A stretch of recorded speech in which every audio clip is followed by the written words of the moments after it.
샬롬 반갑습니다. 10월 11일 토요일 새벽 하나님께 올려드립니다. 함께 찬송가 540장 부르십니다.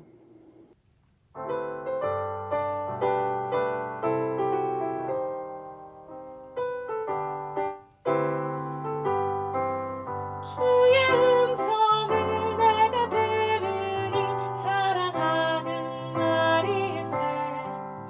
믿는 마음으로 주께 가오니 나를 영접하소서. 내가 매일 십자가 앞에 더 가까이 가오니 구세주의 흘린 보배 피로써 나를 정케 하소서. 우리 구주의 넓은 사랑을 증량할 자 없으며 주가 주시는 참된 기쁨도 헤아릴 수 없도다. 내가 매일 십자가 앞에 더 가까이 가오니 구세주의 흘린 보배 피로써 나를 정케 하소서. 오늘 말씀 누가복음 20장 27절에서 36절, 27절부터 36절까지의 말씀입니다. 이번 주일은 소그룹 나눔이 있는 주일입니다. 사랑방으로 힘차게 모여주시고요. 또한 세례와 입교 예식을 갖습니다. 이어지는 한 주간의 특별 새벽 기도회와 맞이하게 되는 365늘 감사 주일에 이르는 모든 발걸음에 소망함으로 간구함으로 꼭 함께해 주시기 바랍니다. 주신 말씀 함께 읽겠습니다. 부활이 없다고 주장하는 사두개인 중 어떤 이들이 와서 물어 이르되 선생님이여, 모세가 우리에게 써주기를 만일 어떤 사람의 형이 아내를 두고 자식이 없이 죽으면 그 동생이 그 아내를 취하여 형을 위하여 상속자를 세울지니라 하였나이다. 그런데 7형제가 있었는데 마지가 아내를 취하였다가 자식이 없이 죽고 그 둘째와 셋째가 그를 취하고 7이 다 그와 같이 자식이 없이 죽고 그 후에 여자도 죽었나이다. 7이 다 그를 아내로 취하였으니 부활 때에 그 중에 누구의 아내가 되리이까? 예수께서 이르시되 이 세상의 자녀들은 장가도 가고 씹도 가되 저 세상과 및 죽은 자 가운데서 부활함을 얻기에 합당히 여김을 받은 자들은 장가 가고 씹 가는 일이 없으며 그들은 다시 죽을 수도 없나니 이는 천사와 동등이요 부활의 자녀로서 하나님의 자녀임이라. 오늘의 기도 제목, 부활의 자녀로 범사에 소망을 품게 하소서. 부활의 자녀로 범사에 소망을 품게 하소서. 예루살렘의 특징을 잘 느낄 수 있는 말씀들이 이어지고 있습니다. 종교 지도자들이 계속 압박을 가하고 질문을 해대면서 책을 잡아 예수님을 죽이고자 하는 것이지요. 오늘 본문에는 사두개인들이 등장해서 질문합니다. 이들은 전부 국가와 사회의 지도층입니다. 예루살렘에 있는 예루살렘 성전이 온 유대인의 삶의 중심이고 터전입니다. 예루살렘이 결국 당시 종교, 정치, 문화 모든 것의 중심지임을 잘 보여주고 있습니다. 사두개인은 히브리어 고유 명사인 사독, 즉 다윗 왕 때 제사장이었던 사독의 이름에서 연유한 것으로 보입니다. 바벨론 포로기 이후 유대인들은 사독의 후손들에게 성전 제사장의 임무를 맡겼습니다. 이후 사독파가 예루살렘 성전의 제사장직의 핵심을 이루었습니다. 유대인의 중심이 예루살렘 성전이고 예루살렘 성전의 그 제사장, 그 중심을 사독파가 이루었던 거지요. 그리고 기원전 2세기경 마카오 시대에서 사두개인들은 하나의 당파를 이루게 되었고 그 이후에 계속 정치 세력화되었습니다. 결국 예수님 시대의 사두개인들은 사두개파는 매우 기족적이었고 세속적이었고 정치적이었습니다. 이러한 사두개인들을 다 알고 있기에 본문은 다른 것은 설명하지 않습니다. 다만 부활이 없다 주장하는 이들이다 라고만 알려줍니다. 사두개인들이 부활이 없다고 주장하는 이유는 그들은 기록된 토라, 율법이지요. 토라만을 엄격히 믿고 있고 그 토라에는 부활에 대한 아무런 직접적인 언급이 없기 때문입니다. 28절에서도 이들은 율법을 언급합니다. 그런데 토라, 율법을 엄격히 믿고 행하는 노력이 하나님의 뜻과는 전혀 상관이 없습니다. 진리와는 동떨어져 있습니다. 죽은 종교인이 되어버린 것이지요. 그러기에 언제나 엄격한 믿음이 아니라, 그런 행함이 아니라 복음의 본질에 충실해야 합니다. 성령은 주님의 말씀을 깨닫도록 도와주시는 도움의 영이시고 항상 새롭게 하시는 새로움의 영이십니다. 성령님의 도우심 속에서 우리는 말씀에 집중해야 합니다. 말씀의 본질, 복음의 본질에 엄격해야 합니다. 그러나 그 말씀을 담는 용기, 복음을 담는 용기는 새로워야 하지요. 복음을 전하는 방법은 시대와 상황에 따라 부단히 새로워져야 합니다. 29절 이하 사두개인들이 던진 질문의 내용이 소개됩니다. 즉 7 형제가 차례로 같은 여인을 아내로 취하였다가 자식 없이 죽었고 또한 나중에 여인도 죽었을 경우 부활 후에 누구의 아내가 되겠느냐라는 질문입니다. 부활이 없다고 생각하는 사두개인들이 부활을 전제로 질문하고 있죠. 이것은 결국 관계입니다. 예수님 책 잡고자 하는 의도이고 또 예수께서 죽은 자의 부활과 율법 중 어떤 것을 받아들이고 있는지를 테스트하고자 한 것입니다. 34절 이하 예수님의 대답을 정리하면 이 세상의 상황과 장차 올 세상의 상황의 차이를 알지 못하고 혼동하고 있는 사두개인들의 잘못을 깨우쳐 주십니다. 즉 장가가고 시집가는 일은 이 세상의 일입니다. 이 세상의 일로 부활 후에 세상을 판단할 수 없는 것이지요. 그리고 부활이 모든 자에게 가능한 일이 아님도 반드시 기억해야 합니다. 35절에 나오는 표현이죠. 화면 보시고 함께 읽겠습니다. 부활함을 얻기에 합당히 여김을 받은 자들. 수동태입니다. 하나님께서 전적으로 허락해 주시는 은혜입니다. 율법을 엄격히 지키는 그런 노력으로 되는 것이 아닙니다. 오직 예수 그리스도를 통하여 하나님의 그 은혜로 부활에 동참하게 되는 것입니다. 그리고 결론적으로 36절 죽음은 이 세상의 일이지 저 세상에서는 죽음이 없다 하십니다. 모세의 말대로 혼인의 근본적인 목적이 후사를 잇기 위한 것이라면 사람들이 다시 죽을 수 없는 경우와 상황에서는 혼인의 필요성도 없는 것이지요. 그런 설명도 필요 없습니다. 이 세상과 하나님 나라와는 완전한 차이가 있기 때문입니다. 모르면 믿어야 되는데 모르면 호기심만 잔뜩 갖고 결국 그것이 의심으로 변하게 됩니다. 또 당시에 부활한 사람들이 천사가 된다는 오해도 있었어요. 그래서 오늘 예수님 말씀을 보면 천사처럼 천사와 동등하게 라고 하십니다. 무엇보다 마지막 말씀, 결론의 말씀인데 가장 중요하지요. 화면 보시고 함께 읽습니다. 부활의 자녀로서 하나님의 자녀임이라. 우리는 하나님의 사랑받는 자녀인 줄 믿습니다. 부활하신 예수님과 함께 우리도 부활의 영광을 누리는 부활의 자녀임을 믿습니다. 그리고 부활의 믿음은 어떤 상황에서도 감사로 나아가게 됩니다. 팍팍한 세상 속에서 두려움과 째째함을 벗어던지고 근심을 내려놓고 넉넉함으로 담대함으로 무엇보다 감사함으로 살아가게 되는 것이지요. 오늘도 사랑받는 자녀로 부활의 자녀로 소망을 붙들고 감사함으로 살아가시길 주님의 이름으로 축원드립니다.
음.